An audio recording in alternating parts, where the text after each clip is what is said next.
요한복음 15장 13절부터 17절까지입니다. 사람이 친구를 위하여 자기 목숨을 버리면 이보다 더 큰 사랑이 없나니 너희는 내가 명하는 대로 행하면 곧 나의 친구라. 이제부터는 너희를 종이라 하지 아니하리니 종은 주인이 하는 것을 알지 못함이라. 너희를 친구라 하였도다. 내가 내 아버지께 들은 것을 다 너희에게 알게 하였습니다. 너희가 나를 택한 것이 아니요 내가 너희를 택하여 세웠나니 이는 너희로 가서 열매를 맺게 하고 또 너희 열매가 항상 있게 하여 내 이름으로 아버지께 무엇을 구하든지 다 받게 하려 함이라. 내가 이것을 너희에게 명함은 너희로 서로 사랑하게 하려 함이라. 아멘. 우리가 이제 계속해서 예수님이 요한복음 13장부터 하시는 그 말씀의 핵심이 무엇입니까? 너희가 서로 사랑하라.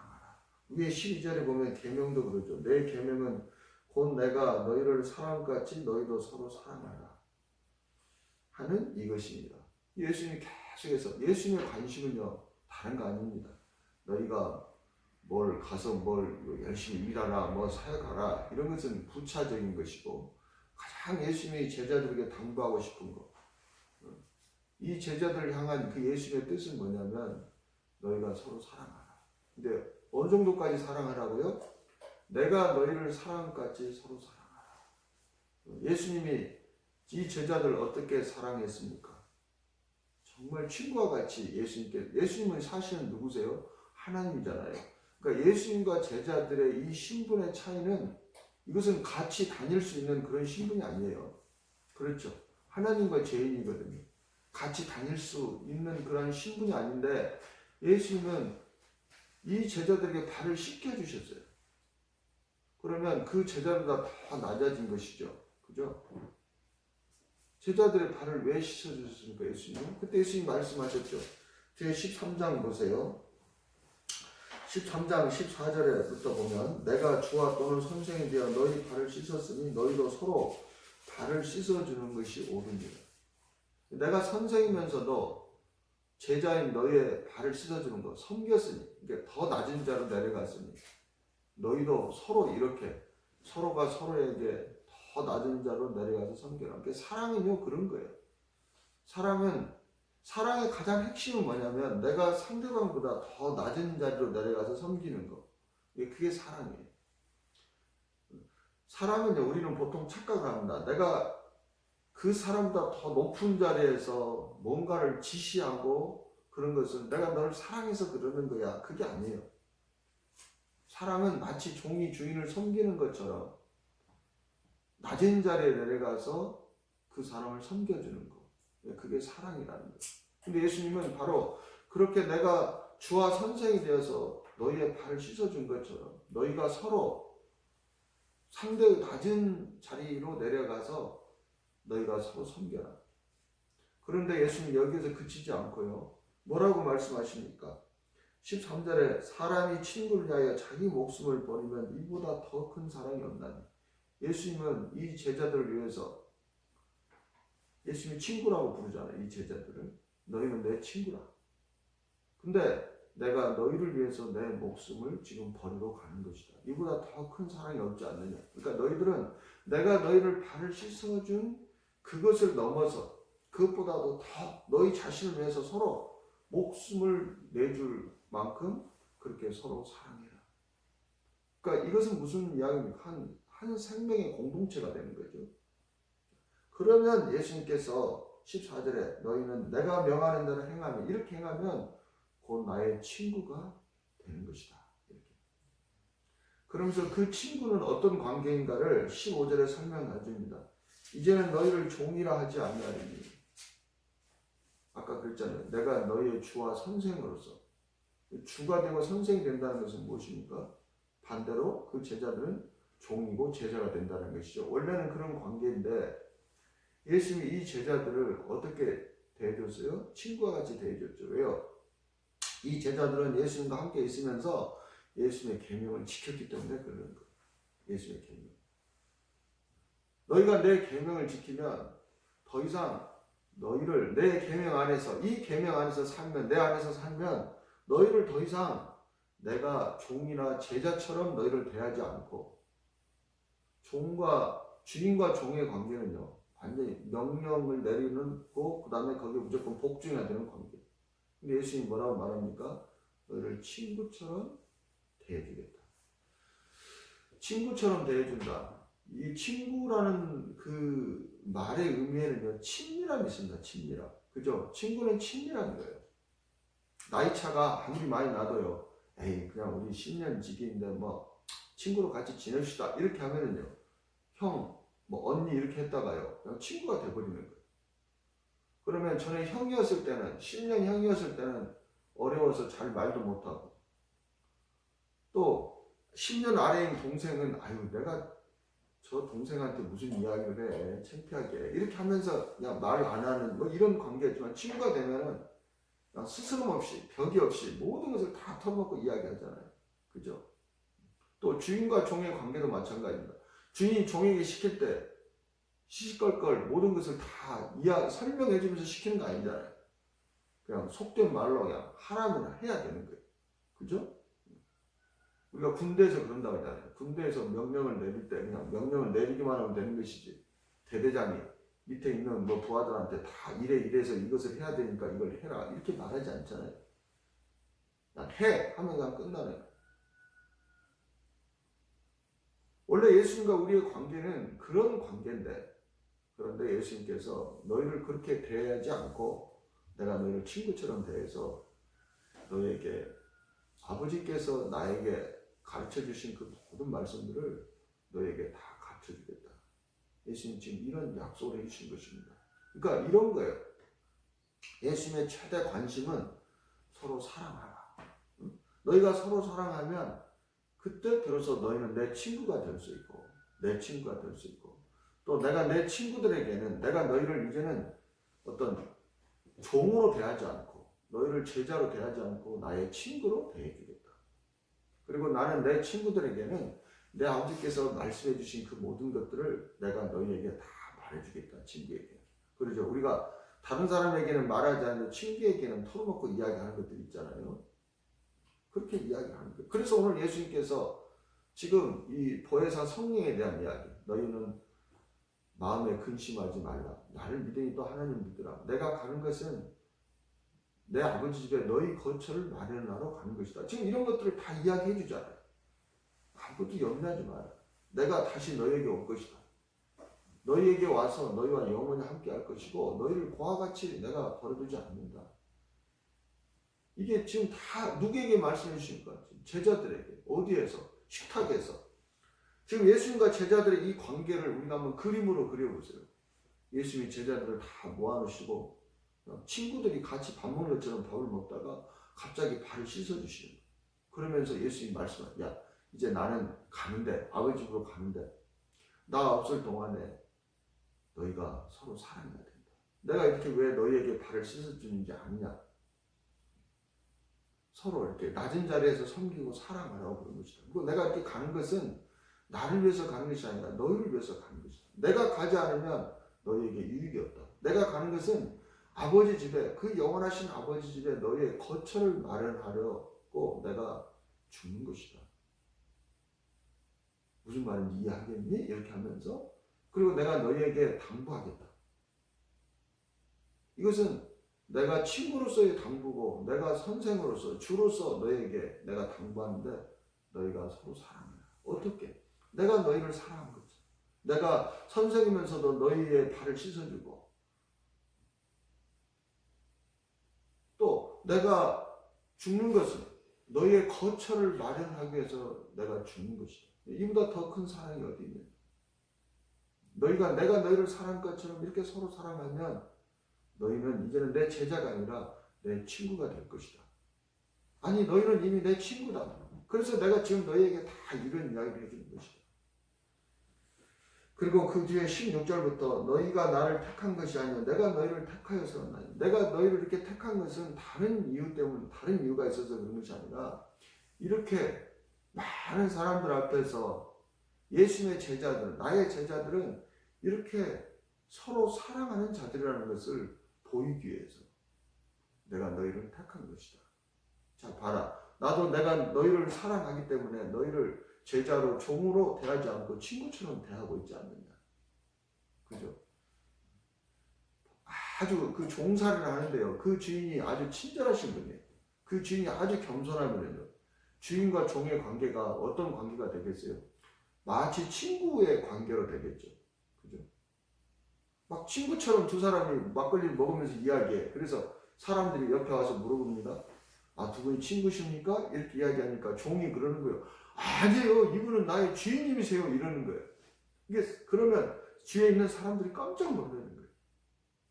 아니, 두 분이 이렇게 보니까 아주 막 친구처럼 이런 이야기 저런 이야기 도란도란 하면서 지내던데 그래서 우리는 친구인 줄 알았는데 두 분이 한 분은 주인이고 한 분은 종입니까? 그러니까 종이 그러는 거예요. 네.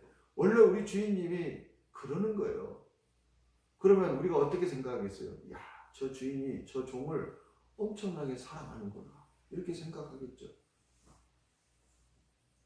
그러면 이 사랑을 받은 종이 다른 종들과 관계를 지낼 때 어떻게 지내겠습니까? 자기 주인한테 받은 그 사랑이 고스란히 종들 사이에 흘러갈 거 아니에요. 그죠? 우리 주인도 교만한 자리에 있지 않냐고. 사랑은 교만하지 않냐고 성내지 않는다고 그랬잖아요. 성내는 법이 없어요, 주인이. 교만하지를 않는. 이 사랑을 받은 이 제자들이 어떻게 되겠어요? 서로가 주인이 자기들을 대해준 것처럼 그들도 서로가 서로를 그렇게 대해줄 거 아니에요. 서로가 교만하지 않고 그렇게. 그러면 사람들이 그 종들의 모습을 보고 뭐라고 하겠습니까? 역시 그 주인의 종들이구나. 주인이 사랑이 많게 저렇게 종들을 품어주니까 종들이 저렇게 싸우지 않고 서로 사랑하는구나. 이렇게 하면서 그 종들을 통해서 주인이 영광을 받으시잖아요. 그것을 예수님은 열매라고 이야기해요. 열매. 그래서 너희가 이런 열매를 위한 일이라면 무엇이든지 구하라 라고 또 말씀하십니다. 그리고 내가 너희를 종으로 택한 것은 너희가 바로 이렇게 서로 사랑해서 이런 많은 열매를 통해서 너의 주인의 영광이 나타나게 하려고 내가 너희를 택한 것이다. 그리고 너희가 서로 사랑하는 일에 있어서 필요한 것이 있으면 나한테 구하라. 무엇이든지. 그러면 내가 해주겠다. 가령 이런 것입니다. 둘 종이 이제 예수님이라는 주인 밑에 이렇게 종들이 이렇게 쫙 있어요. 그 친절하신 그 주인의 밑에. 다른 종이 이렇게 보니까 자기 친구 종이 옷이 다 떨어지고 먹을 것이 없는 거예요. 그러면 주인에게 가서 구합니다. 주인님, 우리 종파리가 보니까 먹을 것이 식량도 없고 옷도 다 떨어진 거 입고 있네요. 근데 그 종파리가 주인님이 어려워서 그런지 먹을 것을 구하지 않네요. 주인님, 종파리가 이렇게 가난하고 그러니까 좀 돌봐줬으면 좋겠어요. 이렇게 구하라는 거예요.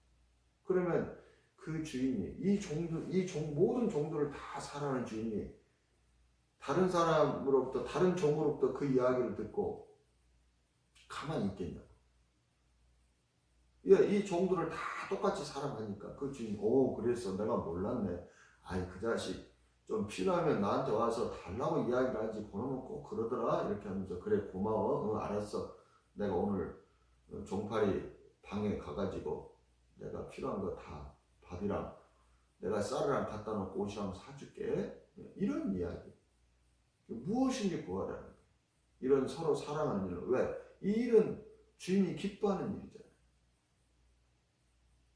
지금 이 이야기가 그 이야기입니다. 내가 너희를 택하여 부른 것도 바로 너희가 서로 사랑하게 하려고. 그래서 열매를 많이 이렇게 맺게 하고 이 열매가 너희에게 있음으로써 아버지께 무엇인지 구하면 그 아버지께서 다 이루게 해주시려고 내가 너희를 택한 것이다.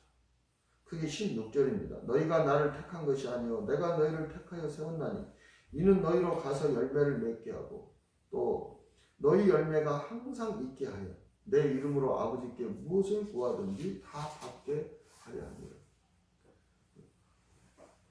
그러니까 하나님은요 예수님을 통해서 우리가 서로 사랑하는 것 이것이 최대 관심이에요. 어떻게 사랑하는 것? 예수가 너희를 사랑한 것처럼 너희가 서로 사랑하는 것. 그게 아버지의 뜻이라는 거예요. 이게 아버지의 뜻이에요. 다른 거 아닙니다. 이게 아버지의 뜻입니다.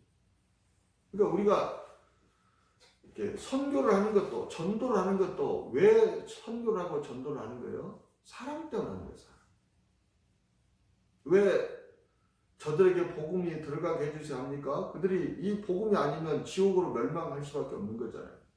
그러니까 그들을 불쌍히 여기고 그들을 사랑하는 마음으로 아버지께 구하는 거예요. 예수님은 바로 이런 동기를 가지고 사역을 하셨던 거예요. 예수님은요, 하나님이 세상을 이처럼 사랑하사 독생자를 주셨다고 이야기했어요. 그 아버지의 사랑을 알았어요. 그래서 예수님은요, 자기를 위해서는 구하지 않으셨어요. 자기를 위해서. 자기를 위해서 구했던 것은 무엇입니까? 마지막에 그 십자가. 그 십자가에서 죽으셔야 될 때, 그때 그 감당하는 것이 예수님도 굉장히 힘드셨어요. 왜? 사람의 몸을 똑같이 입고 있으셔서 그분도 먹지 않으면 배가 고파요. 그분도 옷을 입지 않으면 추워요.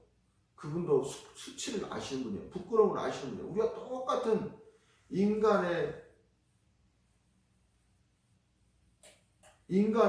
우리가 똑같은 인간의 모습을, 이 연약한 모습을 가지고 이 땅에 사셨단 말이에요. 그러니까 예수님께서 십자가형을 당하려고 하실 때 그것을 알고 계시니까 얼마나 그 십자가가 당시에 무거우셨겠어요. 그러니까 그때 예수님이 한번 자기의 뜻을 아버지께 구합니다.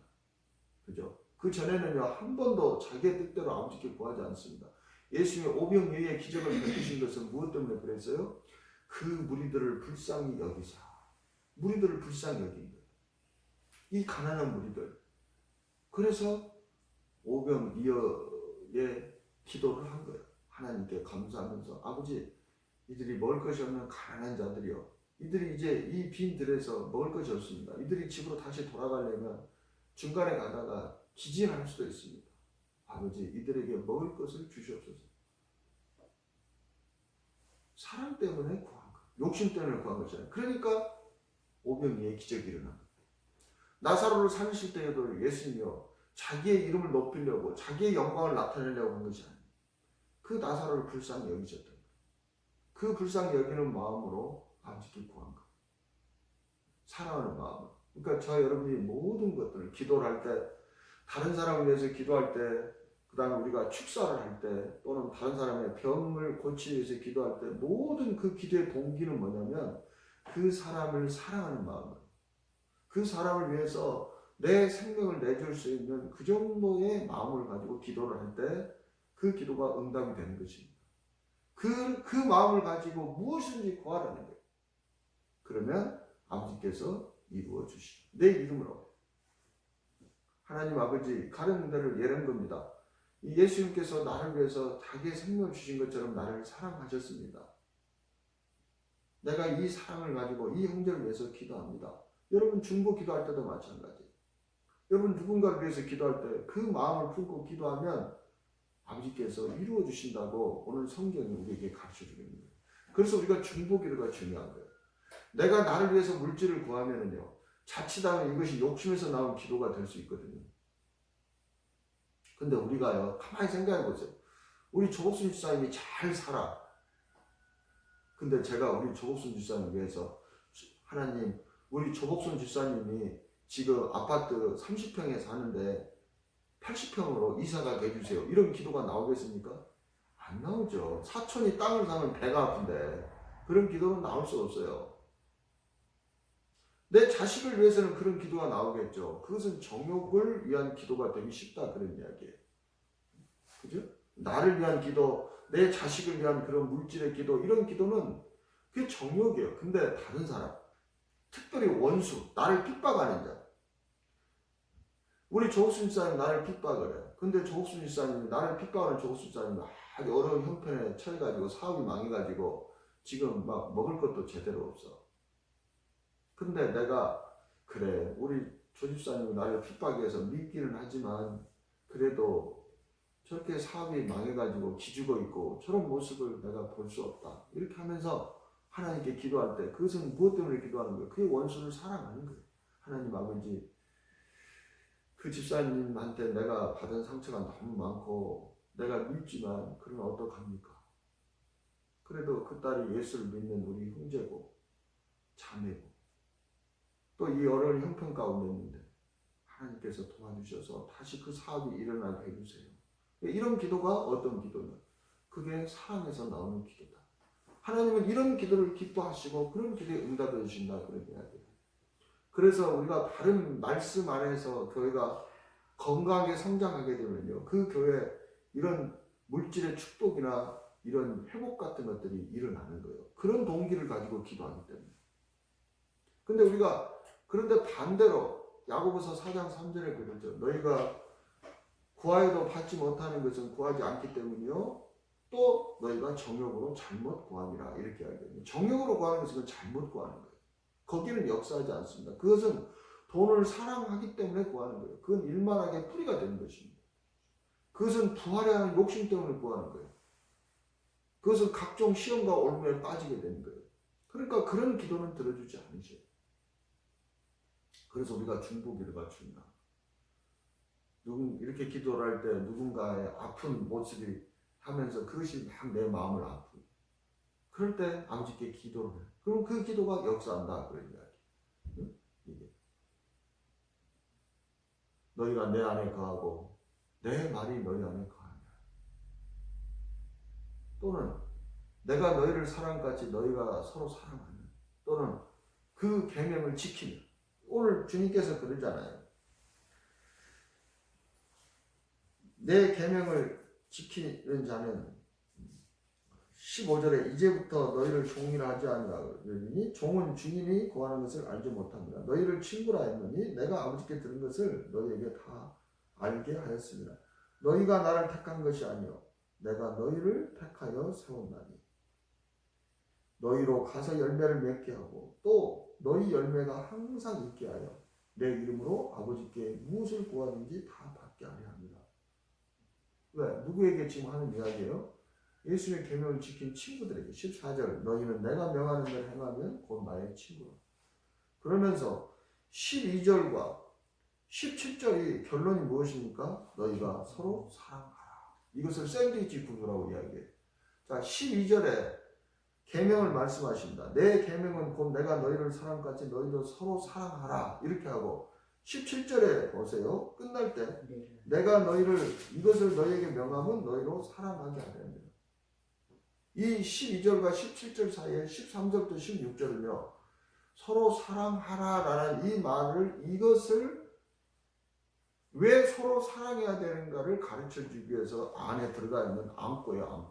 안고. 이걸 샌드위치 구조라고. 샌드위치 보면은 양쪽에 빵이 있고 칸 가운데 그 뭐라 그래요?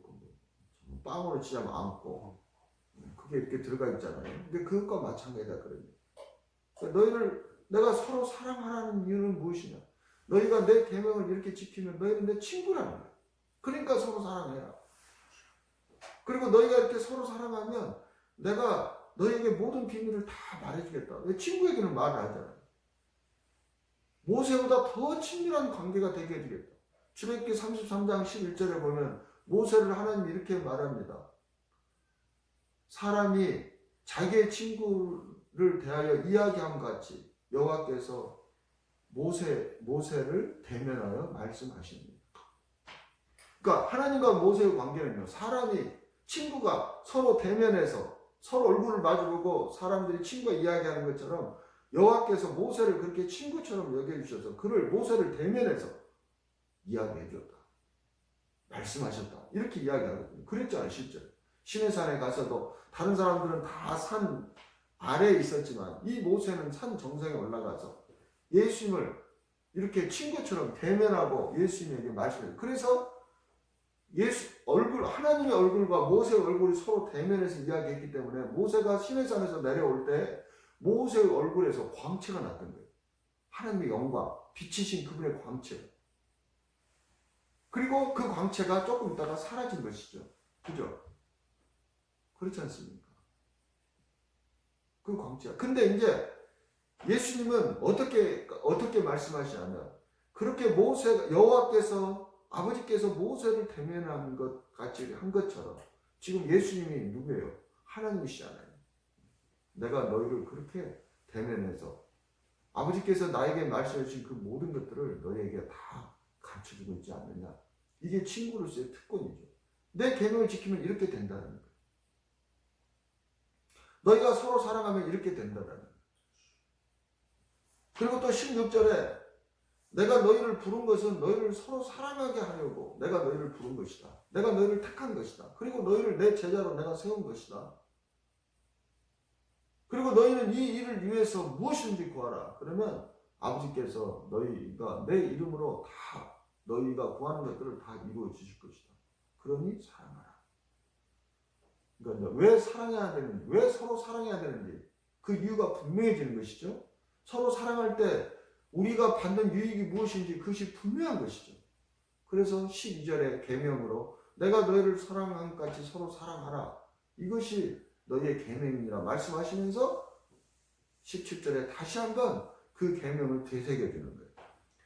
17절 내가 이것을 너희에게 명함은 너희로 서로 사랑하게 하려 합니다.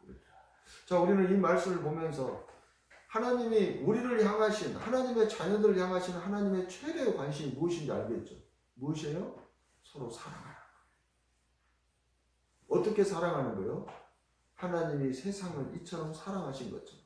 그래서 자기의 독생자까지 아낌없이 내주신 것처럼 너희가 서로 사랑하라. 이것이 아버지의 뜻이에요. 이것이 아버지의 뜻이기 때문에 예수님이 제자들을 향한 최대의 관심사는 다른 것이 아니에요. 서로 사랑하라. 이게 관심사입니다. 왜 그럽니까? 사람이요 서로 사랑하지 않기 때문에. 왜 사람이 서로 사랑하지 않아요? 하나님의 생명이 사람에게서 떠났기 때문입니다. 자, 그래서 처음에 우리가 창세기 1장 26절을 이해해야 됩니다. 창세기 1장 26절 펴보세요. 이 말씀은 아주 중요한 말씀인데 창세기 1장 26절 하나님이 이르시되 우리의 형상을 따라 우리의 모양대로 우리가 사람을 만들고 그 사람을 만들 때 사람을 만들었어요. 어떻게 만들었어요? 우리의 형상을 따라 성부, 성자, 성령 이게 우리를 지금 뜻하는 거예요. 성부, 성자, 성령 우리의 형상을 따라 우리의 모양대로 사람을 만들고 그리고 다스리게 하자 이렇게 말씀하시는 거거든요. 자, 그러면 제가 말씀드렸죠. 형상과 모양. 자, 예수님이 이 세상에 오신 목적은 무엇입니까? 요한복음 6장 40절 보세요. 요한복음 6장 40절. 요한복음 6장 40절. 내 아버지의 뜻은 아들을 보고 믿는 자마다 영생을 얻는 이것이니 마지막 날에 내가 이를 다시 살리려 하시니라. 아버지의 뜻은 무엇입니까? 아들을 보고 믿는 자마다 영생을 얻는 거예요. 영생을 얻는 거. 이 영생을 얻으면 이들이 멸망하지 않고 영생을 얻게 되잖아요. 요한복음 3장 16절이겠죠. 자, 이 영생이 뭐냐면 이 영생이 하나님의 생명이라겠죠. 영원한 생명이라면 하나님의 생명이 영생이에요. 요한복음 17장 3절 뒤에 보면 요한복음 17장 3절 펴보세요. 요한복음 17장 3절 영생은 곧 유일하신 참 하나님과 그가 보내자 예수 그리스도를 아는 것입니다. 하나님을 알게 된단 말이에요. 영생을 얻으면. 이 영생이 뭐냐면 아까 창세기 1장 26절에 있는 우리의 형상을 따라 그런 형상. 형상이 영생이에요.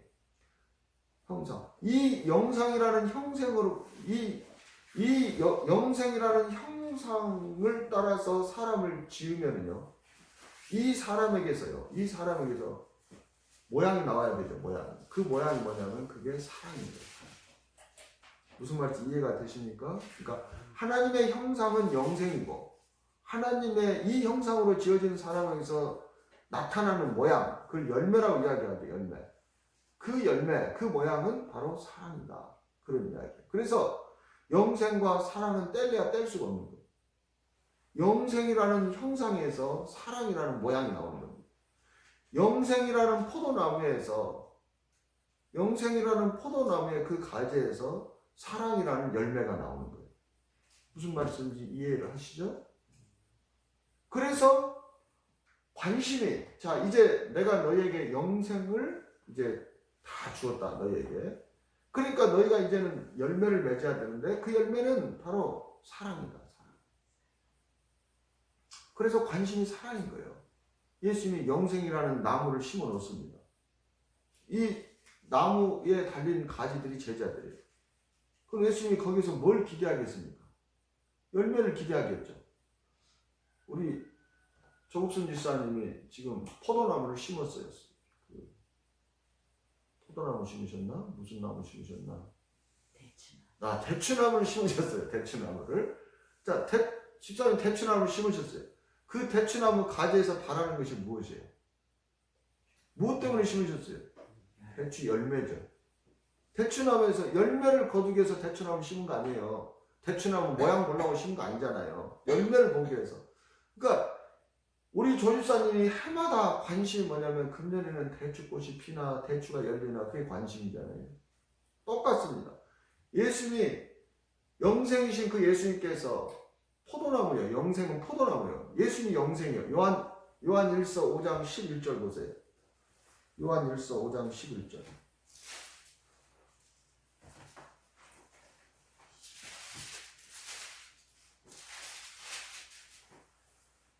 요한일서 5장 11절부터 13절까지 볼게요. 또 증거는 이것이니 하나님이 우리에게 영생을 주신 것과 하나님 우리에게 영생을 주셨어요. 근데 이 영생을 어떻게 줬냐? 포도나무이신 그 예수님에게 우리의 전에는 우리가 이 포도나무 밖에 있던 우리가 포도나무가 아닌 신포도나무 열매를 맺지 못하는 포도나무였던 우리를 이 참 포도나무에게 접붙임으로써 영생을 주는 거예요. 이게 포도나무와 가지의 관계라겠죠? 자, 또 증거는 이것이 하나님 우리에게 영생을 주신 것과 이 생명이 그의 아들 안에 있는 그것이다. 아들이 있는 자에게는 영생이 있고, 자, 가지에게 아들이 어떻게 옵니까? 포도나무에 접붙임으로써 그 포도나무 생명이 가지로 흘러 들어오는 것이죠. 이 포도나무가 아들이고 그 생명이 영생이에요. 우리가 거기에 접붙여진 가지예요. 접붙여지기 전에는 포도나무의 생명이 가지인 우리에게 없었잖아요. 그죠? 근데 이제 그 참 포도나무, 영생이신 참 포도나무에게 우리가 접이 붙여짐으로써 이 가지도 영생을 얻게 된 거죠. 영생의 생명이 흘러오니까. 그래서 12절에 아들이 있는 자에게는 생명이 있고 하나님의 아들이 없는 자에게는 생명이 없느니라. 이렇게 하면서 13절에 내가 하나님의 아들의 이름을 믿는 너희에게 이것을 쓰는 것은 너희로 하여금 너희에게 영생이 있음을 알게 하려 합니다.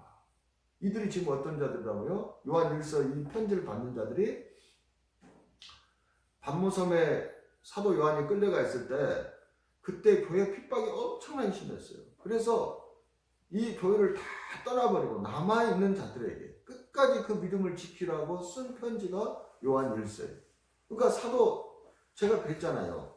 요한일서 2장 19절에서 20절 보세요. 18절부터 20절까지 그때 상황이 여기에 나옵니다. 아이들아 지금은 마지막 때라. 저 그리스도가 오리라는 말을 너희가 들은 것과 같이 지금도 많은 저 그리스도가 일어났느니. 저 그리스도가 많이 일어난 거예요. 그러므로 우리가 마지막 때인 줄 아노라. 그들이 우리에게서 나갔으나 우리에게 속하지 아니하나니 만일 우리에게 속하였다면 우리와 함께 가야으려니와. 같이 예수를 믿던 자들 중에서 이 저 그리스도에 속한 자들이 다 떨어져 나간 겁니다. 그러니까 우리에게 속하지 않은 거예요. 교회만 같이 다닌 것이지. 만약 그가 우리에 속했다면 여기서 우리는 누구예요? 포도나무에 붙어있는 가지들이에요. 그들도 포도나무에 붙어있는 가지였다면 그들이 떨어져 나갈 리가 없다. 그들이 떨어져 나갈 리가 없다. 왜요? 영생은 그리스도의 생명이잖아요. 그러니까 그들에게는 그들이 교회는 다녔지만 그 아들의 생명이 그들 안에 없었다. 아까 5장 12절 이야기했잖아요. 요한일서 뒤에 5장 12절. 아들의 생명이 있는 자는 아들이 있는 자는 생명이 있고 아들이 없는 자는 생명이 없느니라 이야기하잖아요.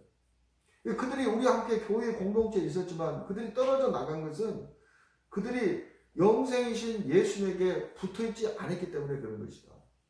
모양은 붙어있는 것 같았는데 사실은 떨어져 있었다. 그러니까 바람이 부니까 그냥 떨어져 나가버리는 거예요. 우리가 그러잖아요. 바람, 환란이 닥치니까 거기에 생명으로 연합되지 않은 가지들은 다 떨어져 나가버리는 것이죠. 지금 그 이야기를 하고 있는 겁니다. 우리에게 속하지 않았다. 20절. 너희는 거룩하신 자에게서 기름을 부음을 받고 모든 것을 아느니라. 이 모든 것을 안다는 것은 무엇입니까? 요한복음 17장 3절. 영생은 유일하신 참 하나님과 그가 보낸 자 예수 그리스도를 아는 것이다. 이 영이요 생명에 관한 진리, 이 복음의 진리, 하나님을 아는 거, 예수가 누구인가를 아는 거, 이것을 너희가 기름 부음을 받고 알았다 그런 이야기. 포도나무로부터 오는 그 생명으로 너희가 알게 됐다 그런 이야기. 무슨 말씀 이해가 되시죠? 너의 마음에 예레미야 31장 33절 33절 있잖아. 내 마음의 법을 너희에게 두고 너희 속에 두고 너희 마음에 기록함으로써 너희가 알게 됐다. 지금 그런 이야기. 근데 그렇게 나의 법을, 하나님의 이 법을, 이 계명을 그들의 속에 두고 그들의 마음에 기록되지 아니한 자들, 그들은 다 떨어져 나갔다. 이런 교회의 상황 가운데서 이 편지를 쓴 겁니다. 그래서 지금 요한일서 5장 13절에 내가 너희에게 이 편지를 쓰는 것은 너희에게 영생이 있음을 알게 하려 하십니다. 이렇게 이야기를 하고 있는 거예요. 자, 이 영생이 하나님의 형상이라는 거예요.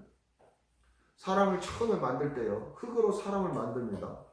그리고 그 안에 하나님의 형상을 부어넣습니다. 후 하고 하나님께서 코에 생기를 불어넣으세요. 그러니까 그들이 생명이 되는 거예요. 이 생명에게서 나타나는 것이 모양인데, 이 생명에서 나타나는 열매가 무엇이냐? 그것이 사랑이다. 그러니까 예수님께서 내가 너희를 택하고 세운 것은, 우리 조복순 집사님이 대추나무를 심은 것은 무엇을 바라고 심은 것이냐?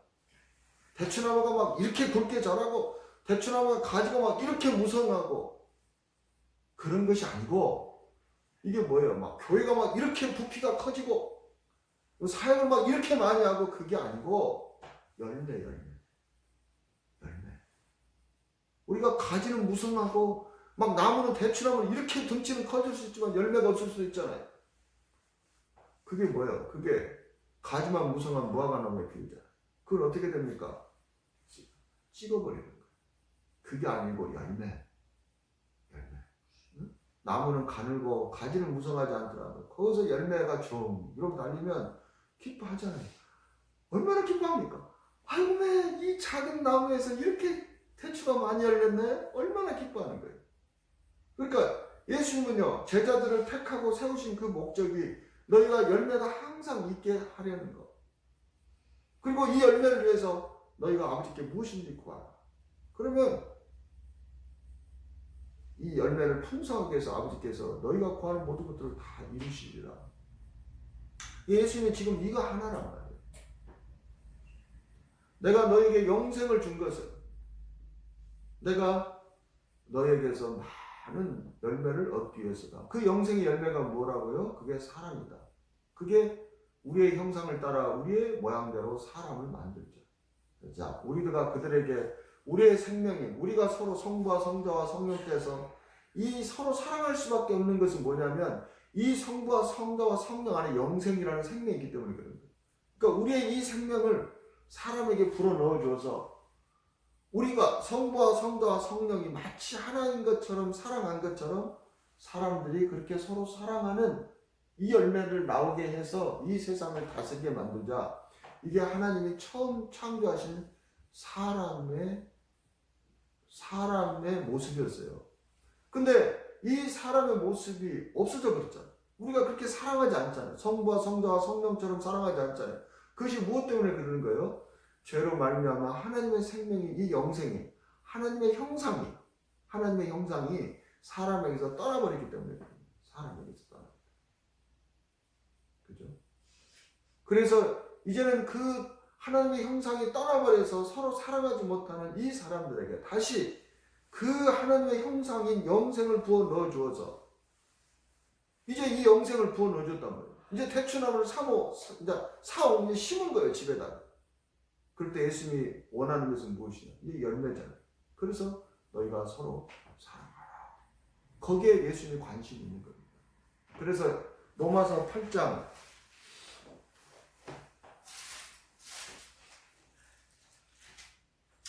28절부터 29절까지 보세요. 로마서 8장 28절에서 29절에 우리가 알거니와 하나님을 사랑하는 자 곧 그 뜻대로 부르심을 입은 자들에게, 이게 택하고 세운 자들을 이야기하죠.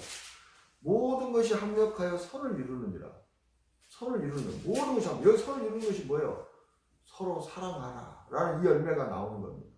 그게 하나님의 형상이기 때문에. 그래서 29절에 하나님이 미리 아신 자들을 또한 그 아들의 형상을 본받게 하기 위하여. 그 아들의 형상. 그죠? 그 아들의 형상. 그 아들의 형상은 무엇입니까? 사람의 몸을 입었는데 그 안에 하나님의 형상이 담겨져 있는 거. 이게 그 아들의 형상이잖아요. 그런 것처럼 사람인 우리에게도 역시 사람인 우리에게서 하나님의 생명이 나타나는 거. 그게 그 아들의 형상인 거예요. 이 형상에서 나오는 게 예수가 그 아들의 형상에서 나오는 열매가 무엇이에요? 그들을 발을 씻겨주고 그들을 위해서 자기의 생명까지 내준 사랑인 거죠. 내가 너희를 사랑한 것처럼 너희가 서로 사랑하라. 이게 그 아들의 형상을 본받게 하기 위하여 하나님을 사랑하는 자, 그 뜻대로 부르심을 받은 자들에게 모든 것을 합력하여 이 일을 행하시는 것이 하나님이시다. 지금 그런 이야기입니다. 그죠? 이게 예수님의 관심이고 하나님의 관심이에요. 그러니까 이 교회를 향하신 하나님의 뜻은 무엇이에요? 우리가 서로 사랑하는 거예요. 다른 거 없어요. 그리고 우리가 영생을 얻었으면 그렇게 그 열매가 나와야 되는 거예요. 영생을 얻었으면 서로 사랑해야 되는 거예요. 그게 영생의 열매예요. 그래서 성경은 사랑이 없으면 아무것도 아니라고 이야기해요. 고린도전서 3장 1절에서부터 7절 보세요. 고린도전서 13장 1절에서부터 7절까지. 고린도전서 13장 1절에서 13절. 내가 사람의 방언과 천사의 말을 할지라도 사랑이 없으면 소리나는 구리와 울리는 꽹과리가 되고. 우리가 예수 믿으면서 방언과 천사의 말을 할 수 있습니다. 근데 사랑이 없으면 시끄러운 잡소리가 된다, 이런 이야기. 내가 예언하는 능력이 있어. 우리가 예수를 믿으면요, 예언의 은사가 임합니다. 모든 비밀과 모든 지식을 알고 또 지식의 은사를 압니다. 또 산을 옮길 만한 믿음이 있을 줄 알아요. 이런 믿음이 생깁니다. 사랑이 없으면 내가 아무것도 아니에요. 사랑이 없으면, 열매가 없으면. 대추나무를 심었어요. 그 대추나무가 산을 옮길 만한 믿음이 있어요. 그 대추나무가 천사 같은 방언을 해요. 그 대추나무가 모든 비밀을 다 알고 있어요. 근데 열매를 맺지 못하면, 사랑이 없으면 그 대추나무는 아무 쓸모가 없다. 그 심은 목적이 아무 필요가 없다. 그 대추나무는 언젠가 되면 뽑아서 찍어서 불에 던져지게 됩니다. 3절. 내가 내게 있는 모든 것으로 구제하고 또 내 몸을 불사르게 내줄지라도 사랑이 없으면 내게 아무 유익이 없느니라. 우리가 자기의 몸을 내줄 수도 있어요. 불사르 줄 수도 있어요. 그러나 그것이 사랑의 동기에서 나온 것이 아니라면 아무 유익이 없는 거예요. 그러면서 사랑을 하려면 어떻게 해야 되느냐? 4절부터 7절까지죠. 사랑은요, 자기가 죽어야만 사랑할 수 있어요. 왜요? 내가 나보다 더 낮은 사람보다 더 밑에 들어가야 되잖아요. 예수님처럼. 그렇죠? 그리고 그 사람을 위해서 내가 목숨을 버릴 수 있어야 되잖아요. 그러니까 자기를 부인하지 않으면, 자기 생명을 미워하지 않으면 사랑할 수가 없는 거예요. 사랑 이야기하잖아요. 4절. 사랑을 오래 참고, 자기 부인이죠. 자기 부인하는 참아. 이 참는다는 것은 뭐예요? 참을 수 있는 것을 참는 것은 참는 게 아니에요. 참을 수 없는 것을 참는 거예요. 자기 부인, 자기가 죽지 않으면 참을 수 없어요. 사랑은 온유하며 시기하지 아니하며 사랑은 자랑하지 아니하며 교만하지 아니하며 무례히 행하지 아니하며 자기의 유익을 구하지 아니하며 자기 유익을 구하지 않는 거예요. 성내지 아니하며 악한 것을 생각하지 아니하며 불의를 기뻐하지 아니하며 진리와 함께 기뻐하고 모든 것을 참으며 모든 것을 믿으며 모든 것을 바라며 모든 것을 견디느니라. 끝까지 참고 견딜 수 있는 것, 그게 사랑이라는 거예요. 사랑. 예수님이 바로 예수님 안에 이 성품, 이게 열매예요. 우리가 이러한 가지, 이러한 생명, 포도나무에서 이러한 생명이 있는 거예요. 이게 영생이라는 생명의 능력이거든요. 그러니까 영생이라는 이 생명의 능력이 거기에 접붙여진 가지에게 우리에 흘러 들어오면 우리 가지도 이렇게 나무를 따라서 이렇게 변화가 되고 여기서 열매가 맺히게 된다. 그런 이야기입니다. 근데 지금 우리의 현재 사람의 모습은 어떻습니까? 하나님의 형상이 깨져버린 거예요. 하나님의 형상. 하나님의 생명이 사람에게서 떠남으로써 하나님의 형상이 깨졌어요. 하나님의 형상이 깨지니까 하나님의 모양인 이 사랑의 열매가 나오겠어요? 안 나오겠어요? 못 나오는 거죠. 그래서 우리가 서로 사랑하지 못하고 서로 시기하고 질투하고 미워하고 자기의 유익을 구하고 이렇게 살아가는 거예요. 예수를 믿으면서도 우리가 천사 같은 말을 할 수 있고 모든 비밀을 알고 예언을 하고 방언을 하고 산을 옮길 만한 믿음이 있어도 그렇게 하나님의 형상이 회복되지 않는다면 너희에게는 아무 유익이 없고 너희는 아무것도 아니다. 열매가 없으면. 지금 그런 이야기예요. 자, 이 깨어진 하나님의 형상을 회복시키기 위해서 예수님이 오신 것입니다. 이 형상이 회복되지 않으면 열매가 나오지 않고 열매가 나오지 않으면 천국에 갈 수 없기 때문에 멸망을 당할 수밖에 없기 때문에 이 형상, 그래서 내가 온 것은 내 뜻을 행하러 온 것이 아니라 아버지의 뜻을 행하러 온 것이다. 내가 하늘에서 내려온 것은 요한복음 6장 38절 아버지의 뜻은 그 아들을 믿는 자에게 영생을 주어 요한복음 6장 40절 마지막 날에 다시 그들을 살리는 이것입니다. 영생을 주어. 저 여러분이 영생을 얻었으면 이 영생이라는 하나님의 형상이 회복되는 거예요.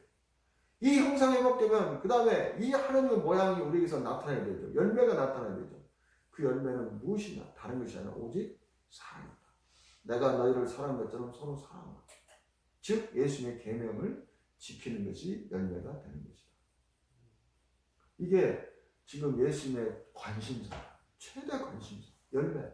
자, 내가 너희를 택하여 세웠으니 그것은 많은 열매를 맺게 하여 아버지께 영광을 돌리게 하는 것이다. 그 열매가 뭔 줄 아느냐? 그것이 서로 사랑하는 것이다. 그것이 하나님의 형상을 받은 자들에게서 나타나는 열매고 그게 모양이다. 서로 사랑하는 것이. 그래서 내가 이것을 너희에게 계명으로 준 것이다. 너희는 항상 이것을 생각해야 돼. 우리가요, 이렇게 여러 가지 장애가 있습니다. 다리가 하나 없으면 신체 장애죠. 그 다음에 우리가 정신이 좀 이상하면 정신 박약이나 이렇게 하면 정신 장애죠. 근데 가장 중요한 장애는요, 정신 장애도 아니고 신체 장애도 아니고 영적인 장애예요. 영적인 장애는 무엇입니까? 서로 사랑하지 못하는 것. 그러니까 우리는 다 영적인 장애아들이었어요, 과거에. 그것을 죄와 허물로 죽었던 너희를 살렸다. 영이 죽어 있으니까 영적인 장애가 돼요. 자, 보세요. 이 팔이 달려있는데 이 팔이 신경이 죽어버리면 신체 장애가 생기잖아요. 팔은 있는데 팔을 쓰지 못해. 그냥 이렇게 달려갖고만 다녀. 이 장애인이죠. 중풍. 그죠? 영적인 장애가 그런 거예요. 우리가 영의 사람인데 영이 죽어버렸어. 하나님의 영이 사람에서 떠났어. 그러니까 서로 사랑하지 못하는 거예요. 이게 영적인 장애. 근데 이제 그 영이 살아났어. 그러면 그 영에서 모양인 열매가 나타나야 되잖아요. 그게 사랑이에요. 그게 성령의 열매라는 거예요. 갈라디아서 5장 22절에서 23절. 갈라디아서 5장 22절에서 23절. 오직 성령의 열매는 영의 열매죠. 자, 영적인 장애인들에게 열매가 나오겠어요? 안 나오겠어요? 안 나오죠. 자, 오른손이 마비가 됐어. 손이 있는데 손이 장애가 된 거예요. 이 손으로 아무 일도 할 수 없는 거죠. 하나님의 생명이 사람에서 떠나버린 거예요. 하나님의 형상을 잃어버린 거예요. 하나님의 형상을 잃어버린 것이 영적인 장애예요. 근데 우리에게 영생을 주러 오신 거예요. 이 영적인 장애에서 우리를 자유하게 해주시려고, 우리를 살리시려고. 죄와 허물로 죽었던 우리를 살리셔서. 그래서 영생을 얻은 자들은 마지막 날에 이를 다시 살린다고 이야기하잖아요. 예수님께서 요한복음 6장 63절에서 살리는 것은 영이 육은 무익하니라. 내가 너희에게 이른 말은 영이요 생명이라고 말씀하시잖아요. 성령의 열매가 나타났다는 것은 그 영이 살아났다는 거예요. 이제 영적인 장애가 더 이상 없다는 겁니다. 그래서 성령의 열매. 성령의 열매는 사랑과 희락과 화평과 처음에 사랑이 오잖아요. 이 사랑으로 말미암아 희락과 화평 뒤에 있는 것이 다 딸려오는 거예요. 우리가 사랑을 받으면 평안하잖아요. 사랑을 받으면 우리가 기뻐하고 즐거워하잖아요. 우리가 사랑을 받으면 온유해지잖아요. 이게 다 사랑이라는 한 열매 안에 이 성령의 9가지 열매가 다 들어요. 이 성령의 9가지 열매가 이것을 한가운데로 뭉쳐서 이것을 사랑이라고 부르는 거예요. 이 성령의 9가지 열매를 하나로 불어서 예수의 계명이라고 부르는 거예요. 이게 영의 열매예요. 영의 열매. 그러니까 영이 하나님의 형상으로 회복되지 않으면 우리의 영이 이 영의 열매가 나올 수가 없죠. 영이 장애인이 되기 때문에. 죄와 허물로 죽었던 우리는 다 영적인 장애였어요. 그래서 예수님이 우리를 사랑한 것처럼 우리가 서로 사랑하지 못하고 살았던 거예요. 장애아를 가진 부모의 소원이 무엇이겠습니까? 장애아를 가진 부모의 소원은 저 아이가 빨리 그 장애로부터 고침을 받는 거. 그게 부모의 소원 아니겠어요? 장애인 상태로서 야 네가 돈 많이 벌어와라. 그게 부모의 소원이 될 수 없죠. 장애아를 딱 낳았을 때 부모의 소원이 뭐였어요? 어떻게 해서든지 백방을 쫓아다니면서 재산을 다 팔아서라도 그 아이에게 있는 그 장애를 벗어나게 해주고 싶은 것이 부모의 소원이겠죠? 예수님이 이 세상에 오셔서 우리를 보실 때 우리가 다 영적인 장애아로 보인 거예요. 지금 눈이 멀고 뭐 중풍병자를 고쳐주고 지금 이게 문제가 아닌 거예요. 그 모든 사역들은 그 육체의 장애를 고쳐주는 것은 너희가 영적인 장애가 있다는 것을 깨닫게 하기 위해서 고쳐주신 거예요. 너희는 영적인 장애하다. 그렇기 때문에 성령의 열매가 맺히지 못하는 거다. 서로 사랑하지 못하는 거다. 이제 내가 이 세상에 온 것은 너희를 마지막 날에 다시 살리는 그 영이요 생명이 그 영을 살리러 온 것이다. 하나님의 형상을 다시 회복시켜 주러 온 것이다. 너희가 이 하나님의 형상을 얻게 되면, 회복되면 너희가 그 하나님의 모양이 나타나게 될 것인데 그게 성령의 열매인 사랑이다. 그러면 너희가 마지막 날에 다시 살아나는 것이다. 이게 그러니까 예수님의 최대의 관심은요, 우리에게 너희가 서로 사랑하는 것이다. 내가 너희를 사랑하게 하려고 왔고 너희를 택했고 너희를 세웠고 너희를 사랑하게 하려고 내가 지금 죽는 것이다. 내가 너희에게 하나님 형상을 다시 주려고 내가 죽는 것이다. 그러니 너희는 그 하나님의 형상을 내가 너희에게 다시 주려고 죽는 것이니 너희가 이 열매를 항상 기억해야 된다. 서로 사랑하라. 예수님은 하나님의 형상인 영생을 우리에게 주셔서 이제는 하나님의 모양인 그 성령의 열매인 사랑이 우리에게 나타나게 하려 하는 것. 그게 예수님이 이 세상에 오신 목적이고 그것이 예수님의 최대 관심사이기 때문에 오늘 12절에서 너희가 서로 사랑하라고 말씀하시고 17절에서 끝내주면 할 때도 내가 너희에게 이 말하는 것은 너희가 서로 사랑하게 하려 합니다. 말씀하시고 저 여러분이 주시는 거예요. 이제 알겠죠? 내가 영적인 장애아인지 아닌지는 내가 정말 예수님처럼 다른 사람을 사랑하는지 사랑하지 않는지 그걸 가지고 내가 하나님의 형상이 회복됐는지 내 안에 영생의 생명이 역사하는지 내가 마지막 날에 다시 살아날 수 있을지 아는 거예요. 모양을 가지고 아는 거예요. 형상은 눈에 보이지 않아요. 속에 있기 때문에. 근데 모양은 눈에 보여요. 예수님이 나를 사랑한 것처럼 내가 지금 그렇게 사랑하고 있다면 나는 영생을 얻은 자요. 나는 많은 열매를 맺은 자요. 나는 마지막 날에 다시 살아나는 자다. 그래서 예수님이 계속해서 이 사랑을 말씀하시는 거예요. 영적인 장애아들아. 내가 너희의 그 영적인 장애아에서 그 결박에서 너희를 자유하게 하려고 그 영적으로 눈먼 것을 내가 보게 하려고 온 것이다. 이제 이 장애에서 벗어나라. 내가 그러기 위해서 영생을 주기 위해서 너희에게 온 것이다. 너희가 벗어났는지 벗어나지 않는지는 내가 너희를 사랑한 것처럼 너희가 서로 사랑하는 그 아들의 형상이 그 모양으로 사랑이라는 모양으로 나타나는 그 여부를 가지고 너희가 판단하라. 이렇게 말씀하시는 것입니다. 기도하겠습니다.